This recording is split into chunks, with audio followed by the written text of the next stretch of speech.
በስመ አብ ወወልድ ወመንፈስ ቅዱስ አሐዱ አምላክ አሜን። በስመ አብ ወወልድ ወመንፈስ ቅዱስ አሐዱ አምላክ አሜን። በስመ አብ ወወልድ ወመንፈስ ቅዱስ አሐዱ አምላክ አሜን። ስንክሳር ግንቦት 1 በዓለ ልደታ ለእግዝእትነ።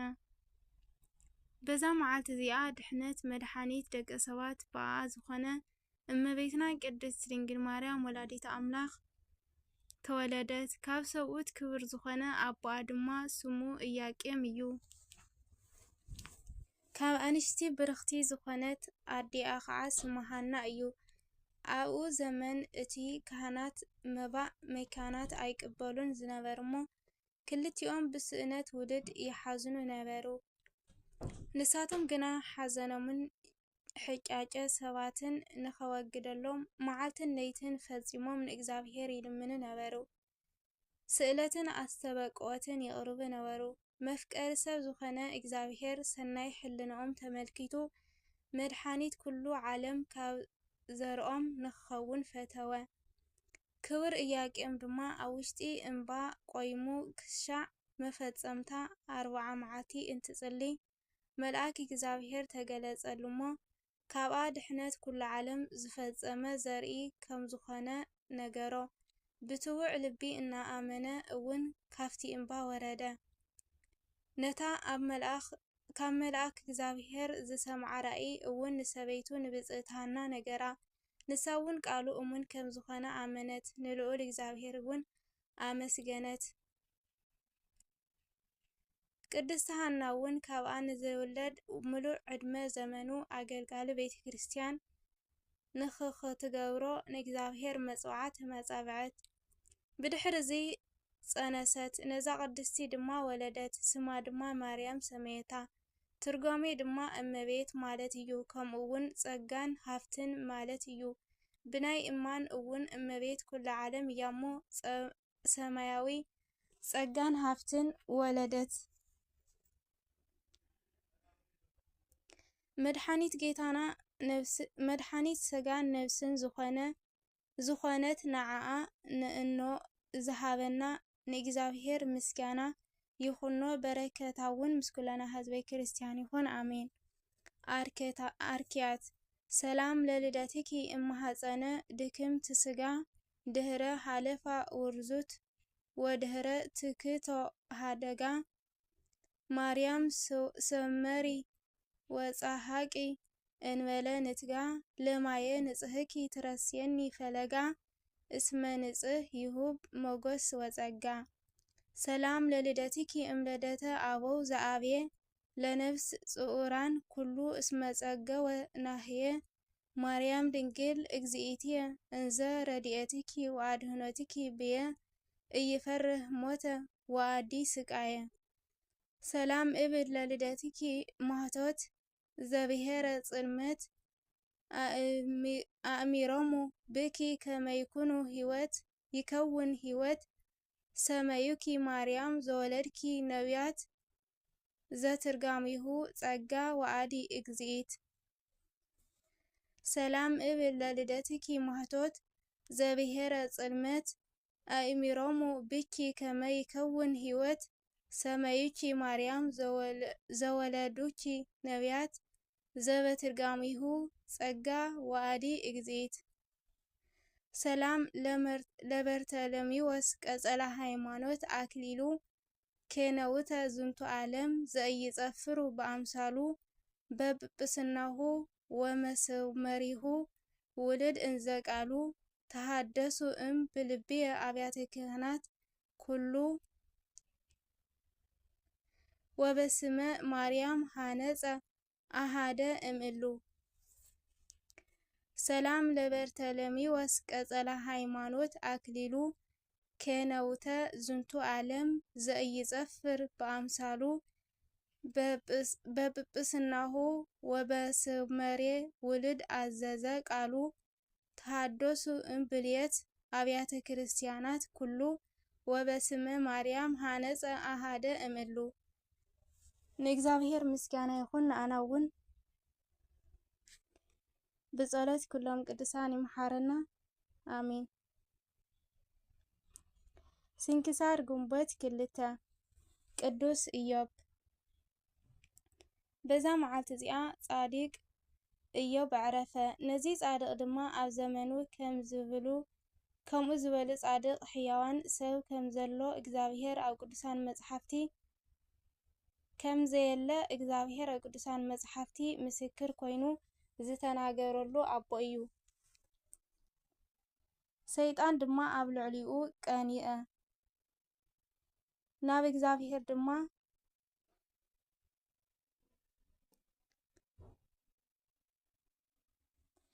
እግዚአብሔር ድማ ኣብ ልዕሊኡ ውሉድን ንዋዩን ንኸሰልጥኖ ለመኖ። እግዚአብሔር ድማ ናይ ትዕግስቲ ጻድቕ ኢዮብ ስለ ዝፈልጥ ንዝመጽእ ትውልዲ ምሳሌን ኣርኣያን ከም ዝኾን ስለ ዝፈልጥ ንሰይጣን ኣብ ልዕሊ ውሉድን ንዋይን ስልጣን ሃቦ። ብዛዕባኡ ድማ ሐዋርያ ያዕቆብ ኣብ መልእኽቱ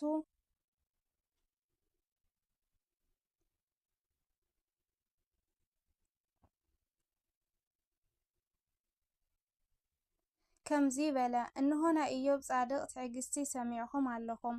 ውሉድ ብሓደ መዓልቲ መቱ፣ ካብኡ እውን ኩሉ ንዋዩ ብሓንቲ መዓልቲ ጠፍአ። ብተወሳኺ ከዓ ስግኡ ካብ ርእሱ ክሳዕ እግሩ ብናይ ሕማም ቁስሊ ተወቕዓ። በዚ ዘጨንቕ ሕማም ድማ እናተዓገሰ ንእግዚአብሔር እናመስገነ ነበረ። ነታ ዝተወለደላ ዓለት ደኣ ረገማ እምበር ኣብ ልዕሊ ፈጣሪኡ ወላ ሓንቲ ቃል ኣየጉረምረመን።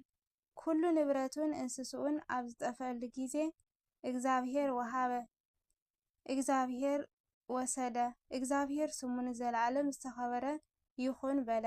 እዚ ሽግር ፀይሩ ኣብ ልዕሊ እምባ ተደርቢዩ ንዓመታት ኣብ ዝነበረሉ ጊዜ ኣብ ልዕሊኡ ናይ ዕርክቱን ናይ ሰበይቱን ተግሳጽ ይውስኽ ነበረ። ንሳ ድማ ሰበይቱ ከምዚ ኢላ መኸረቶ፣ ክሳዕ መዓዚኻ ብየውሃት እትዕገስ? ድሕሪ ሕዝስ ንእግዚአብሔር ጽረፎሞ ሙት። ደስ በሊ እውን ንእግዚአብሔር ቁሩብ መዓልቲ ክዕገስ ሙት በለቶ። ወይስ ሕዚ እውን ንእግዚአብሔር ቁሩብ መዓልቲ ክዕገስ እየ? እቲ ናይ ቀደም ናብራይ እውን ክምለሰለ እዩ ተስፋ ክገብር እየ ክትብል ኢኻ። እንሆ ዝኽርኻ ካብ ምድሪ ጠፍአ፣ ኣወዳትን ኣዋልድን ደቀይ እውን መቱ። ኣነ እውን ብሕማም ሕርሲ እንትሓምም ጸኒሰ ወሊደ ብኸንቱ ጸዓርኩን ደኸምኩን። ንስኻ እውን ብመግልን ብወዓጉልን ተኸቢብካ ትነብር ኣለኻ። ለይቲ ሙሉእ እውን ክተነዓርር ትሓድር ኣለኻ። ኣነ እውን እናዘርኩን እናቐልወጥኩን ካብ ዓዲ ናብ ዓዲ ካብ ገዛ ናብ ገዛ እኸይድ ኣለኹ። ካብ ንግሆ ክሳዕ ፀሓይ ዝዓርብ ካብ ድኻመይን ካብ ልዕለይ ዘሎ ሽግርን ክዕርፍ እጽበይ። ሕዚ ግን ኣብ ልዕሊ እግዚአብሔር ሕማቕ ቃል ተናገር እሞ ሙት በለቶ።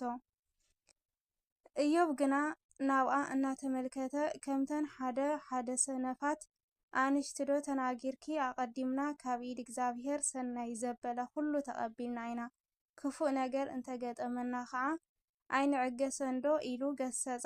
በዚ ዝረኸቦ ኩሉ ጸገም ኢዮብ ኣብ ልዕሊ እግዚአብሔር ማንም ኣይበለን፣ ምንም እውን ኣይኣበሰን። ወርቂ ብእሳት ከም ዝፍተን ኢዮብ ድማ ተፈተነን ጸረየን። ብድሕሪ እዚ እግዚአብሔር ኣብ ደመና ኮይኑ ተናገሮ፣ ምስ ተናገሮ ድማ ካብ ደዊኡ ፈወሶ። ጥሪቱ እውን ዕፅፊ ገይሩ ሃቦ፣ ካልኦት ኣወዳትን ኣዋልድን ውላድ ድማ ሃቦ። ኢዮብ ካብ ደዊኡ ምስ ተፈወሰ 170 ዓመት ተቐመጠ።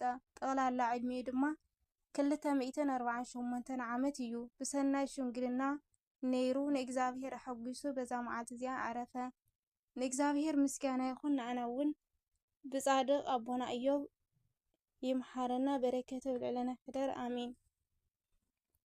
አርኬ ሰላም ለኢዮብ ዘጥበበ ሰማይ ንድቅ ወዘወይነ ትፍሲት ዝቅ አክሊለ ሕይወት ነስአ ወዕድሜ መዋዕል ርሁቅ በህማም ወተጽናስ ተመኪሮ ዝንቱ ጻድቅ ከመ በእሳት ይትመከር ወይትፈተን ወርቅ።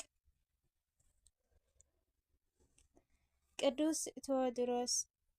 ከምኡን በዛ መዓልቲ እዚኣ ንኣቦ መንፈሳዊ ማሕበር ኣባ ጳቂሙስ ረድኡ ዝኾነ ቅዱስ ቴዎድሮስ አረፈ። እዚ ቅዱስ ድማ ጽሙድ መስተጋድል ትሑት የዋህን ብኩሉ ምግባረ ሰናይ ፍጹም ተኣዛዚ ነበረ። ብንኡስ ዕድመ ድማ እንካብ ኣባ ጳቁሚስ መንኮሰ።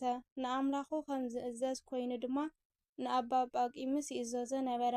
በዚ ድማ ኣባ ጳቁሚስ ኣዝዩ ፈተዎ። ኣብ ልዕሊኡ ጸጋ መንፈስ ቅዱስ ሓደረት። ኣብ ማሕበር ንዝነብሩ ኩሎም ኣሕዋት ከዓ ናዛዚ መረጋግዒ ኮነ። ፍልጠትን ጥበብን ስለ ዝነበረ ድማ ህፃን እናሃለወ ዝምህሮምን ዝግስጾምን ገበሮ። ብድሕሪ ዕረፍቲ ኣባ ጳቁሚን ድማ ኣብ ክንደብኡ ኣባ ጳቁሚን ናይቲ ገዳም ኣበምኔት ኮይኑ ተሾመ። እዚ ኣቦ ድማ በዓል ብዙሕ ትሕትና እዩ። ካብ ክብሪ እዚ ሓላፊ ዓለም ድማ ይሃድም ነበረ። ሰናይ ግብሩን ተልእኹኡን ፈጺሙ ድማ ናብ ዝፈትዎ እግዚአብሔር ከደ። ንእግዚአብሔር ምስጋና ይኹን። ንኣና እውን ብጸሎት እዞም ቅዱሳን ይምሓረና፣ በረከቶም እውን ትብጽሐና ንዘለዓለም ዓለም አሜን። አርኬ ሰላም እብል ለቴዎድሮስ ወራሲ ሲመተ ጳቁሚስ ዘነስአ ድህረ ሆርስባሲ እንበላ አጽርኦ ይትቀነይ ለእግዚአብሔር ነጋሲ እምጊዜ ጽባህ እስከ ይመሲ ትጋህ መላእክት አጥረየ እንዘውእቱ ብእሲ። ከምኡን በዛ መዓልቲ እዚኣ 22 ሰባት ምስ ኣባ ኤሲ ብሰማዕትነት ዕረፉ። በረከቶም ምሳና ትሃሉን ዘለዓለም ዓለም አሜን። ለእግዚአብሔር ምስጋና ይኹን። ንኣና እውን ብጸሎት ቅዱሳን ይምሓረና አሜን። ስንክሳር ግንቦት 3 ቅዱስ ያሶን ሐዋርያ። በዛ መዓልቲ እዚኣ እግዚአብሔር ካብ ዝሓረዮም ካብ 72 ኣርድእቲ ሓደ ዝኾነ ሐዋርያ ቅዱስ ያሶን ዕረፈ። እዚ ቅዱስ ኣቦ ምስ ሐዋርያት ወንጌል ኣብ ዝሰብክሉ ግዜ ብዙሓት መንከራት ብስም እቲ ክብሩ ዝግብኦ ጌታና መድኃኒትና ኢየሱስ ክርስቶስ ተቐበለ። ኣብ በዓለ 50 ምስ ሐዋርያት መጽናዕቲ መንፈስ ቅዱስ ስለ ዝተቐበለ መደነቕቲ ተኣምራት እውን ገበረ። ትውልዱ ካብ ሃገረ ጠርሴስ እዩ። ካብ ደቂ ጠርሴስ ድማ ኣቐዲሙ ኣመነ። ሐዋርያ ቅዱስ ጳውሎስ ምስ ተጸውዐን ምስ ኣመነን ድማ ናብ ብዙሓት ሃገራት ተኸቲልዎ ብምኻድ ብትምህርቲ ወንጌል ኣገልገሎ። ኣብ ከተማ ተሰሎንቄ ድማ ምስ ጳውሎስ ንኻልኦቲኦም ሒዞም ብምጉታት ናብ ገዛኢ ተሰሎንቄ ኣቕረብዎም። ብድሕሪዚ ቅዱስ ጳውሎስ ኣብ ሃገረ ጠርሴስ ኤጲስቆጶስነት ሾሞ። ናይ ወልዲ እግዚአብሔር ቤተ ክርስቲያን ድማ ብሰናይ ሓለዋን ብቕንዕና ሓለዋን ጓሰያን። ንምእመናን እውን በታ ዝቐንዐት ሃይማኖት ምስ ኣጽንዖም ሰናይ ምግባር ምስ ኣምሃሮምን ናብ ሃገረ ዓረብ ከይዱ ኣብ ውሽጣ ዝርከብ ወንጌል ኣምሃረ። ስማ ኮራኮራስ ናብ እትበሃል ደሴት ከይዱ እውን ኣብ ውሽጣ ወንጌል ሰበኸ። ንእግዚአብሔር ናብ ምፍላጥ እውን መለሶም። ብስም ሊቀ ዲያቆናት ቀዳሚ ሰማዕት ብዝኸበረ ሐዋርያ እስጢፋኖስ ድማ ናይ መጀመርታ ቤተ ክርስቲያን ኣብኣ ሰርሐሎም። ገዛኢ እቲ ሃገር ነዚ ነገር ምስ ፈለጠ ሒዙ ናብ ቤት ማእሰርቲ ኣእተዎ። ኣብቲ ዝኣተወ ቤት ማእሰርቲ ድማ 7 ወንበዴታት ረኺቡ ሃይማኖት ኣምሃሮም። ክብሪ ብዝግብኦ ጌታና መድኃኒትና ኢየሱስ ክርስቶስ እውን ኣመኑ። ናይ ክርስትና ጥምቀት እውን ኣጠመቖም። ብድሕሪ እዚ ድማ ኣብ ቅድሚ እቲ መኮነን ቆይሞም ንሕና ክርስቲያን ኢና ክብሪ ብዝግብኦ ጌታና መድኃኒትና ኢየሱስ ክርስቶስ እውን ንኣምን ኢሎም ጨርሑ። እቲ መኮነን ድማ ኣብ ውሽጢ ዝፍተን ዲን ዝተመልአ መጎጎ እትዩ ኣቃጸሎም። ኣኽሊል ሰማዕትነት ድማ በዚ ተቐበሉ። ብድሕሪ እዚ ቅዱስ ያሶን ካብ ቤት ማእሰርቲ ኣውፅኡ ብዙሕ ኣሳቀዮ። ነገር ግን ዝኾነ ይኹን ጉድኣት ኣይበጽሖን። ጓል እቲ ንጉስ ድማ ኣብ መሽኮት ገዛኣ ኮይና ርእያ ክብሪ ብዝግብኦ ጌታና መድኃኒትና ኢየሱስ ክርስቶስ ኣመነት። ክዳውንታን መጋየጽታን ኣውፂኣ ንድኻታት ንሽግራት ሃበት። ብድሕሪ እዚ ድማ ብኣምላኽ ሐዋርያ ቅዱስ ያሶን ክብሪ ብዝግብኦ ጌታና መድኃኒትና ኢየሱስ ክርስቶስ ኣመነት። ኣቦኣ ምስ ሰምዐ ንኽኣስርዎ ኣዘዘ። ብትኪ ዓፊኖም ኣሳቀዮም ካብኡ እውን ጥራሕ ዝባና ኣውፅዋ እሞ ኣቦኣ ብፍላፃ ነዲፍዋ ነፍሳ ኣብ ኢድ እግዚኣብሔር ኣረከበት። ብድሕሪ እዚ ድማ ንቅዱስ ያሶን ናብ ደሴት ሰደዶ። ኣብ ውሽጢ እቲ ደሴት ንኸሳቅይዎን እቲ መኮነን ምስ ሰራዊቱ ሓቢሩ ብመርከብ ተሳፈረ። እግዚኣብሔር ድማ ምስ ሰራዊቱ ኣብቲ ባሕሪ ኣስጦሞ። ብድሕሪ እዚ ከዓ ቅዱስ ያሶን ወንጌል እናምሃረ ብዙሕ ዘመናት ተቐመጠ። ካልኣይ ካልእ መኮነን ተሾመ።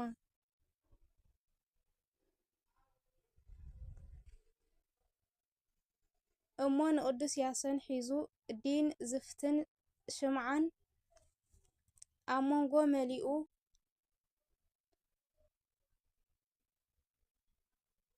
ነበልባል ንላዕሊ ክሳብ ዝወፅእ ብትሕቲኡ ሓዊ ኣንደደ። ንቅዱስ ያሶን ድማ ናብ ውሽጡ እተወ። ክብሪ ዝግብኦ ጌታና መድሓኒና ኢየሱስ ክርስቶስ ድማ ኣድሐኖ። ዝኾነ ይኹን ጉድኣት እውን ኣይበፅሖን። እቲ መኮነን ድማ ነዚ ዘደንቕ ስራሕ ርኢዩ ኩሎም ቤተሰቡ ደቂ እቲ ሃገርን ብምዃን ክብሪ ብዝግብኦ ብጌታና መድሓኒና ኢየሱስ ክርስቶስ ምስ ብሓደ ኣመኑ። ንኩሎም ኣጥሚቑ ሕግን ትእዛዝን ቅዱስ ወንጌል ኣምሃሮም። ኣብያተ ክርስቲያን እውን ሰርሐሎም። ኣብ ውሽጦም ብዙሓት ዘደንቑ ተኣምራት ገበረ። ብሩህ ዝኾነ ገድሉ ንጌታና ደስ ምስ ኣበሎ ምስ ካልኦትን ብሰናይ ሽምግልና በዛ መዓልቲ እዚኣ ብሰላም ዕረፈ። ንእግዚኣብሔር ምስጋና ይኹን። ንኣና እውን ብጸሎት እዚ ቅዱስ ሐዋርያ ይመሓረና። በረከቱ ምሳና ትሃሉ ንዘላለም ዓለም ኣሚን።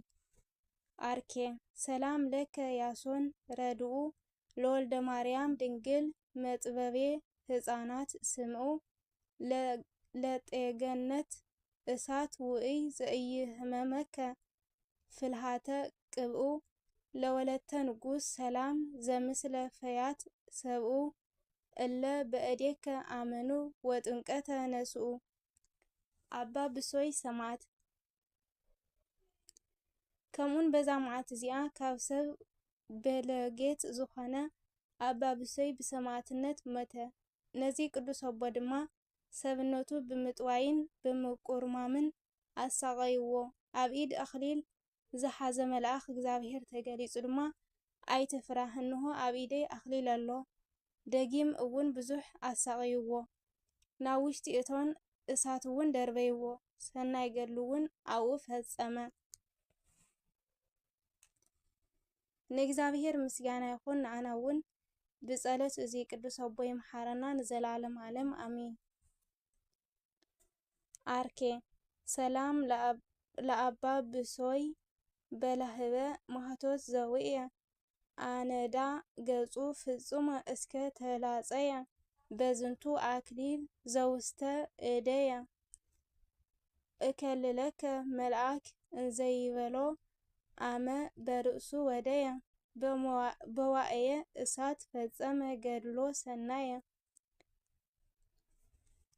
ሰላም ለአባ ብሶይ በላህበ ማህቶት ዘውእየ ኣነዳ ገጹ ፍጹመ እስከ ተላጸየ በዝንቱ አክሊል ዘውስተ እደየ እከልለከ መልአክ እንዘይበሎ አመ በርእሱ ወደየ በዋእየ እሳት ፈጸመ ገድሎ ሰናየ።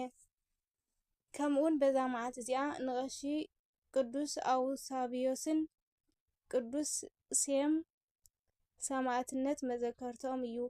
ንእግዚኣብሔር ምስጋና ይኹን። ንኣና እውን ብጸሎት እዞም ቅዱሳን ይምሓረና ንዘለዓለም ዓለም ኣሚን። ስንክሳር ግንቦት 4 ኣባ ዮሃንስ ሊቀ ጳጳሳት። ከምኡን በዛ መዓልቲ እዚኣ መበል 29 ሊቀ ጳጳስ እስክንድርያ ዝኾነ ቅዱስ ኣባ ዮሃንስ ሊቀ ጳጳሳት አረፈ። እዚ ድማ ካብ ሃገረ እስክንድርያ እንትኸውን ካብ ብንእስነቱ ጀሚሩ ኣብ ደብረ ኣባ መቃርስ ኣብ ገዳመ እስቄጥስ መንፈሰ ብገድሊ ድማ ይነብር ነበረ። ቅድሚኡ ዝነበረ ሊቀ ጳጳስ ኣባ እትናቴዎስ መሳረፈ። ፈላጣት ኤጲስቆጶሳትን ኩሉ ህዝብን በግዲ ሊቀ ጵጵስና ሾምዎ። ንሱ ግን ኣይደለን።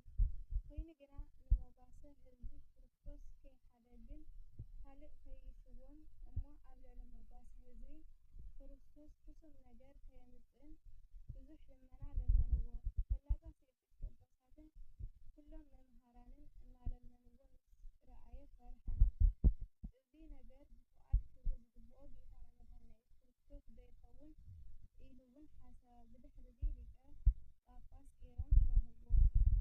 ኣብ መንበረ ማርቆስ ወንጌላዊ ተቐሚጡ ድማ ብዛዕባ ምሕላው ህዝቡ ከምኡውን ስለ ትምህርትን ምንባብ መጻሕፍትን ይሓስብ ነበረ። ንምእመናን ካህናትን እውን ኤጲስቆጶስነት ሾሞም፣ ንምእመናን ድማ ኣጽንዖም።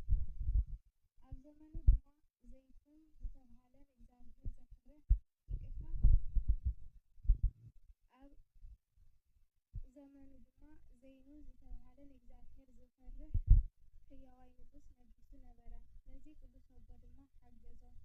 ስልጣኑ ኣብ ልዕሊ ሃገራት ሰፍሐት፣ ሃይማኖቱ እውን ኣብ ልዕሊ ኩለን ብሄራት ግብጺ ተስፋሕፈሐት። ምኽንያቱ ድማ ኣብቲ ዘመን እቲ ንጉስ ዘይኑን ብኣፍካር ብኸተራት ስርናይ፣ ወይንን ዘይትን ከምኡውን ብዙሓት ንዋያት ቤተ ክርስቲያንን ገዳማትን ንደላያቶም ስለ ዝለኣኸ እዩ። ኩሉ መዋዕለ ሲመት እዚ ኣቦ ብሓድኣት ብሰላምን ነበረ። ጌታና እውን ብኩሉ ስርሑ ተሓጐሰሉ። ብድሕሪ እዚ ከዓ ብይቕረይትኡ ሳህሉ ጎብነዮ።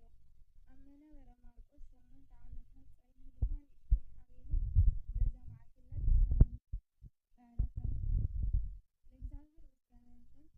ለኣና እውን ብጸሎት እዚ ቅዱስ ኣቦ ይምሃረና ለዘለዓለም ዓለም ኣሜን።